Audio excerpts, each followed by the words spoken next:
Dilue makes an announcement.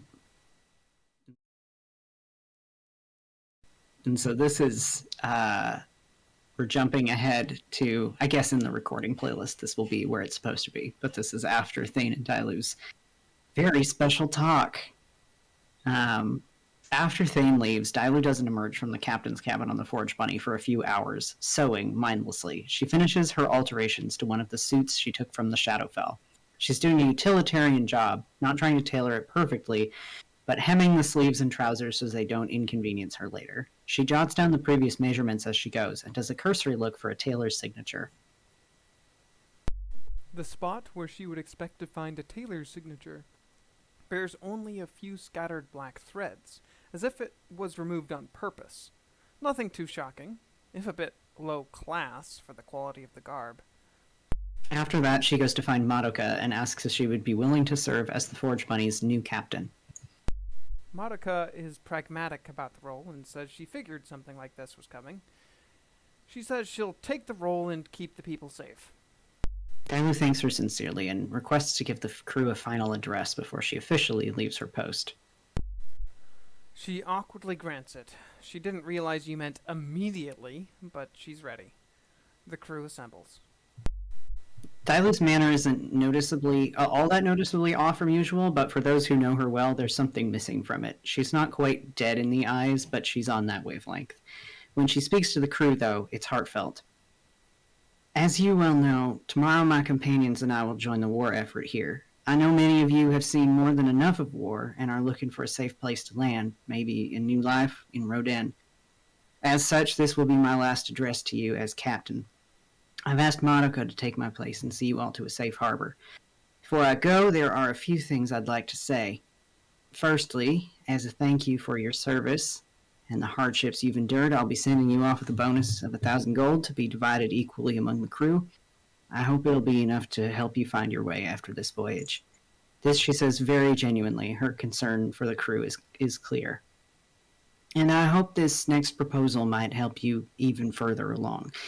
It's a little unconventional, so I'd like to call for a vote of the crew on whether to go ahead with it. I'd like to ask you to make sail for insert western port nearest Sussex here, I hoped Jared would say. But here we are. I know it's a longer voyage than many of you expected, and I would ask that any sailor who wishes to leave at an earlier port be allowed to. For those of you who choose to stay on, I would have you deliver a letter from me to my family in Sussex, in which I will request that they purchase the ship, with the profits again to be divided equally amongst you all. Knowing what the Forge Bunny is worth, profits ought to be enough for each of you to build a new life on. And as long as the storm rages, there may not be many other chances to sell her for a fair price.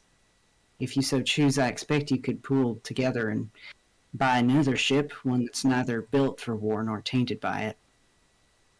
As for the Forge Bunny, she pauses, because not only is this the first time she's admitted this out loud, it's also maybe the first time she's actually finished the thought for herself. If not for Thane's departure, this might have stayed a vague idea at the back of her mind, but over the last few hours it's hardened into conviction.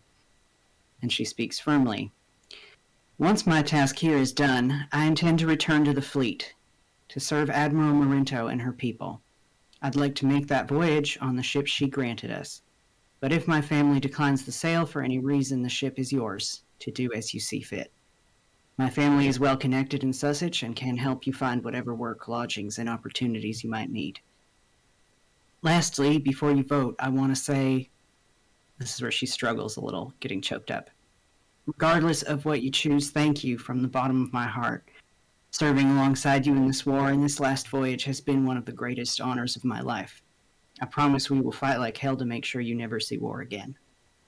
She then calls for a vote to determine the Forge Bunny's next course of action, and for one last feast that evening to see the crews and the Frostdaggers on their separate ways. Because, she admits selfishly, she really wants one last night of Star Niece's and Scrapper's cooking. Benaya looks legitimately stunned, not in a bad way, but really kind of knocked off her feet.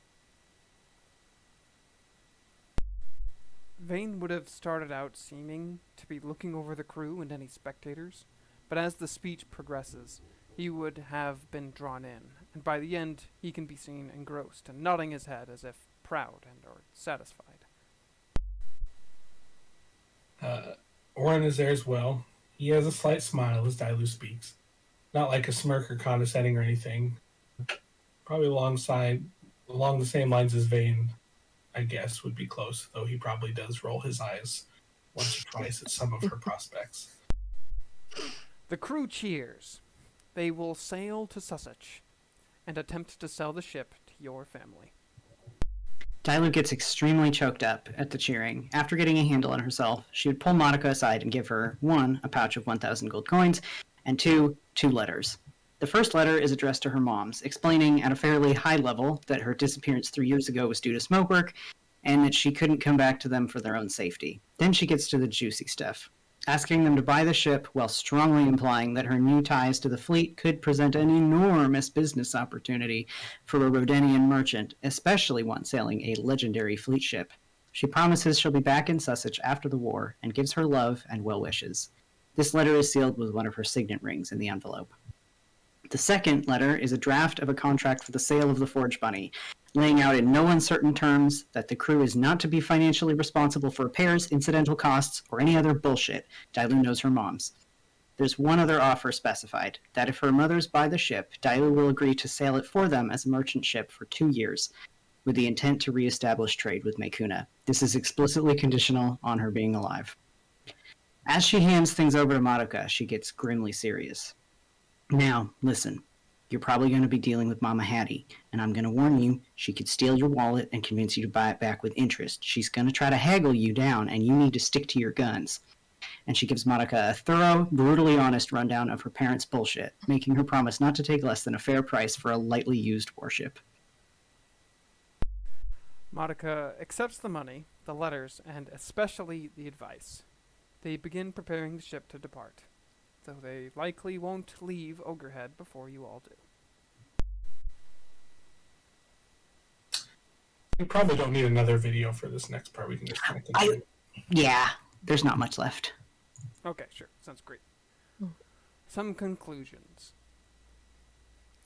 Jared, Winter wants to know if you'd like her to A. Stay with the party as they head towards Vox, B. Stay in Ogrehead with the other support staff until Vox is secure, or C. Sail to Sussex with the Forge Bunny. Vane would note that he feels like it would be better for Winter to stay at a defended position, like Ogrehead, where they could still provide support if required. I don't think someone staying in Ogrehead could provide direct support to us, if that's what you mean. But Vinay also wants to know from Winter what her preference is. Like, does she want to fight, for instance? Dilue agrees with Vane. She expects the party to be wherever the fighting is thickest and doesn't especially want to drag Winter into that unless she's raring to go.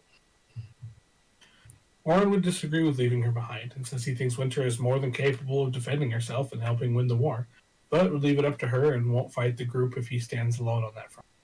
Privately, he would tell the group it's important to him that whatever is decided, we have to make sure Winter doesn't think we don't want her along or that she can't handle herself. She deserves the respect of a frost dagger. Winter sounds like she would be happy to stay in Ogrehead, and the idea of scroll birds is appealing to Dawn. Winter offers to coordinate communication from there.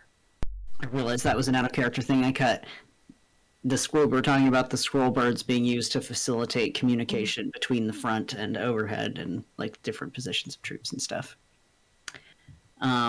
There was also some stuff in here that I did not put in this document about us shopping. And I'm sorry that I didn't. But I didn't because it was just shopping. Oren bought some stuff. Oren bought a breastplate. Dilue bought a bunch of knives. I think that was about it. Oren was like, wait, I am a cleric. I can wear armor and not take a penalty. Dilue was like, wait, I threw some of my daggers away and now I only have 4? 4. 4 is not enough to emotionally support me. I just feel so naked with only 4 daggers. I only have 4 knives. So Dilue's back up to, I think, 10 knives. Still 2 less than you would normally have. And 3 less than you. Aww. Aw. Oh. No. No. No. All right, that's it.